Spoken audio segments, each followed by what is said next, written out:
یہ video social media پر بہت تیزی سے وائرل ہو رہا ہے کہ امام صاحب تراوی میں سورہ فاتحہ تلاوت کرتے ہوئے جیب سے موبائل نکال کر تراوی میں قرآن دیکھ کر پڑھنے کی کوشش کرتے ہیں، لوگوں کو دھوکہ دینے کی کوشش کرتے ہیں، لیکن بیچارے کے موبائل ان کو ہی دھوکہ دے دیتا ہے۔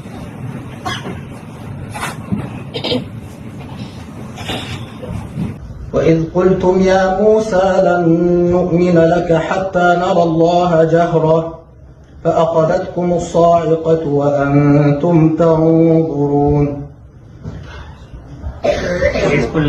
جن لوگوں کو قرآن یاد نہیں ہوتا یا پھر وہ دن بھر محنت نہیں کرتے، پھر وہ اسی طرح دھوکہ دیتے ہیں، اور کبھی کبھی ان کا موبائل بھی دھوکہ دے جاتا ہے۔